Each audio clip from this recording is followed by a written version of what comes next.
अस्सलाम वालेकुम दोस्तों, मैं हूं आयशा और आप देख रहे हैं खबरी मीटर। तो दोस्तों, अपने प्रधानमंत्री नरेंद्र मोदी यूक्रेन और पोलैंड के दौरे से लौट आए हैं।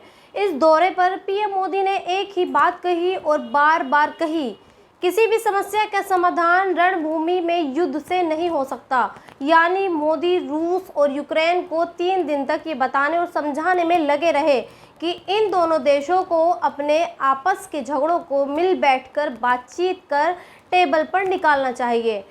अगर ये देश युद्ध लड़ेंगे तो उनसे नुकसान उन्हीं का होगा। पहले मोदी ने रूस जाकर पुतिन के कंधे पर हाथ रखा, उन्हें गले लगाया और फिर यूक्रेन जाकर वहां के राष्ट्रपति जेलेंस्की के कंधे पर हमदर्दी भरा हाथ रखा और उन्हें भी गले लगाया। लोग ये कह रहे हैं कि शायद मोदी को शांति वाला नोबेल पुरस्कार चाहिए ताकि उनका इतिहास में नाम दर्ज हो सके।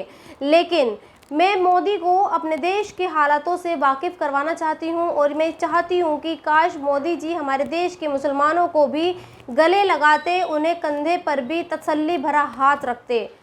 तो आज हमें बुलडोज़र वाली ये तस्वीरें देखने को नहीं मिलती। आज हमारे देश में मुसलमानों के घरों पर ऐसे बुलडोज़र चलाया जा रहा है मानो वो कीड़े मकोड़े हों। उनकी कोई इज्जत ही नहीं है, उनका कोई रुतबा ही नहीं है और वो इस देश के सेकंड क्लास सिटीज़न हैं।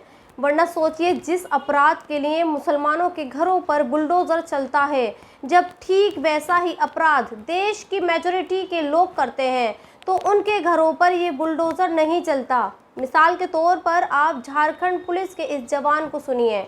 ये ऑन रिकॉर्ड और मीडिया के कैमरों के सामने ये बता रहा है कि कैसे बीजेपी के कार्यकर्ताओं ने पुलिस वालों पर पत्थरबाजी की और कई जवानों को घायल भी किया। बीजेपी के कार्यकर्ता भारत माता की जय और जय श्री राम के नारे लगा रहे थे और पत्थर भी मार रहे थे।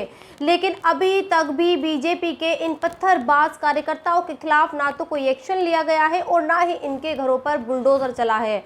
और सिर्फ यही नहीं, कल ही एक खबर उत्तर प्रदेश के मथुरा से भी आई, जहां बाबी पंडित नाम के एक शख्स ने एक 3 महीने की बच्चिया के साथ रेप किया।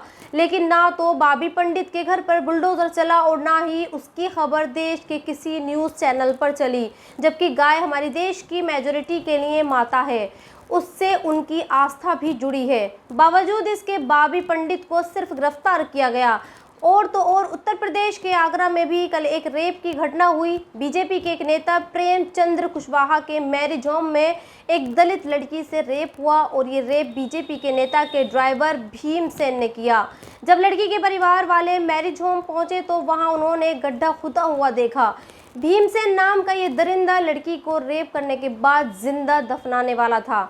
लेकिन जानते हैं, पुलिस ने भीमसेन को सिर्फ गिरफ्तार किया है। ना तो बीजेपी के नेता के मैरिज होम पर बुलडोज़र चला है और ना ही भीमसेन के घर पर बुलडोज़र चला है। जबकि इसी उत्तर प्रदेश के महज चंद रोज पहले ही अयोध्या में मोहित खान पर जब रेप का आरोप लगा तो योगी सरकार ने मोहित खान के घर और दुकान को बुलडोज़र से चकनाचूर कर दिया। सोचिए, हमारा संविधान ये कहता है कि ये देश जितना हिंदुओं का है उतना ही मुसलमानों का भी है। लेकिन जब कोई क्राइम होता है तो उसकी सज़ा हिंदू के लिए अलग और मुसलमानों के लिए अलग होती है।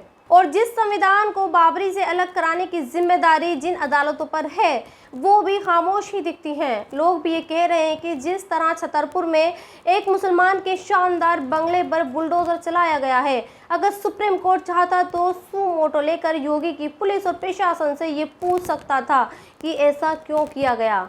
लेकिन हमारे देश की सबसे बड़ी अदालत भी कहीं और मसरूफ है। वैसे मुसलमानों पर हो रहे जुल्म के जिम्मेदार खुद मुसलमान ही हैं और इसकी परिभाषा किसी ने बहुत ही शानदार और आसान शब्दों में बताई है। देश की संसद में 40 मुसलमान सांसद हैं, जिसमें 24 लोकसभा तो राज्यसभा में 16 हैं। लोकसभा में कांग्रेस के 9, टीएमसी के 5 और समाजवादी पार्टी के 4 सांसद हैं। आप सभी 40 सांसदों की प्रोफाइल विजिट कीजिए और देखिए कि छतरपुर में 20 करोड़ रुपए की कोठी और करोड़ों की गाड़ियां तोड़े जाने का कितना सांसदों ने विरोध किया है। कितने सांसदों ने तानाशाही से हुए जुल्म का शिकार हाजी शहजाद के समर्थन में बोलते हुए इस कार्रवाई को असंवैधानिक करार दिया है। कितने सांसदों ने सवाल करते हुए पीड़ित के साथ अपनी हमदर्दी जाहिर की है। इकलौते सांसद इमरान प्रतापगढ़ी ही दिखाई दिए जिन्होंने हर बार की तरह इस बार भी बुलडोजर का पुरजोर तरीके से विरोध किया और सुप्रीम कोर्ट जाने का फैसला किया। आप 39 मुस्लिम सांसदों की टाइमलाइन की तलाशी कीजिए, अभी तक किसी भी मुस्लिम सांसद ने मुसलमान और उसके टूटते ख्वाब और मकानों पर एक शब्द भी नहीं लिखा है। मुसलमान कोटे से कांग्रेस ने लगातार दूसरी बार नासिर हुसैन को राज्यसभा में भेजा है, वो दूसरी बार के सांसद हैं। आज मैं उन्हें मेंशन कर रही हूं तो शायद कुछ लोगों को पहली बार पता चल रहा होगा कि कोई राज्यसभा में नासिर हुसैन नाम का भी सांसद है जिसे दूसरी बार राज्यसभा भेजा गया है। आपको खबर इसलिए नहीं है क्योंकि इन्होंने अपनी टाइमलाइन या मीडिया में या किसी भी तरह के बयान में आज तक मुसलमानों के लिए एक शब्द तक नहीं बोला है। ये साहब चुपके से मुस्लिम कोटे से कांग्रेस के राज्यसभा में बैठे हुए हैं, लेकिन मुसलमानों के नाम पर साहब को सांप सूंघ जाता है।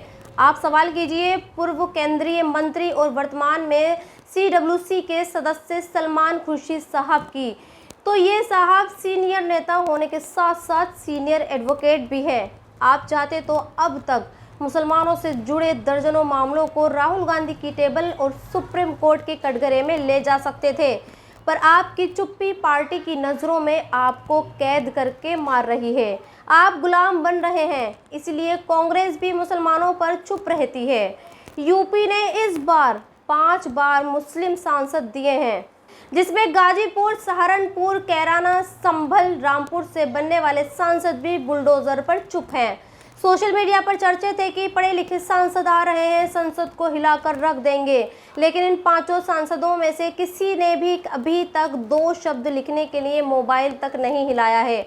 और आप ख्वाब देख रहे थे कि संसद के हिलने की। धुबरी से बदरुद्दीन अजमल को 10 लाख से अधिक वोटों से हराकर रकीबुल हसन संसद पहुंचे, तो तमाम मुसलमानों ने उनकी जीत की सिर्फ इसलिए खुशी मनाई कि वो 1 मिलियन यानी भारी संख्या से वोटों से जीते हैं।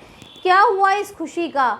भले रकीबुल 10 लाख की जगह 20 लाख वोटों से जीतकर संसद पहुंचे, लेकिन कम से कम मुसलमानों के मामलों में अपने सिले हुए लबों से धागा तोड़कर बोलते तो अपनी भी खुशी का ठिकाना नहीं रहता। ओवैसी साहब ने भी अभी तक छतरपुर में चले बुलडोजर और बेबुनियाद कार्रवाई पर एक शब्द तक नहीं बोला है। पोस्ट लिखे जाने तक कुछ बोल गए हों तो माफ़ी चाहूँगी। खैर मेरा सीधा मकसद ये है कि देश में जितने भी मुस्लिम सांसद हैं सवाल उनसे होने चाहिए। उनको बताना चाहिए कि जब आपकी पार्टी आपके साथ भेदभाव करती है या करेगी तो हम ही हैं जो आपके समर्थन में बोलकर उन पार्टियों को झुकने के लिए मजबूर करते हैं या करेंगे।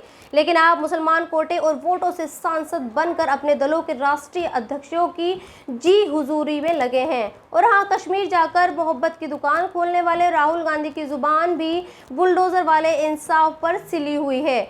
वो तो मुसलमानों को मुसलमान तक नहीं कहते, उनकी जुबान से सिर्फ माइनॉरिटी ही निकलता है। तो दोस्तों, आप ये मानकर चलिए कि आप सिर्फ वोट बैंक हैं।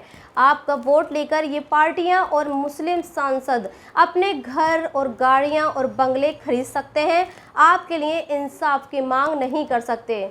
सोचिए, अगर ये 40 सांसद संसद के सामने धरने पर बैठ जाएं और बुलडोजर वाले जुल्म के खिलाफ आवाज़ उठाएं, तो क्या कभी कोई राज्य सरकार किसी मुसलमान के घर पर बुलडोजर चलाने की हिम्मत करेगी? यकीनन नहीं। लेकिन ऐसा कभी नहीं होगा, क्योंकि जिन मुस्लिम नेताओं को आप सांसद बनाएंगे वो सिर्फ अपनी तिजोरियां ही भरेंगे। तो दोस्तों, इस वीडियो में इतना ही। वीडियो अच्छा लगे तो मेरे चैनल को सब्सक्राइब ज़रूर कर देना। शुक्रिया।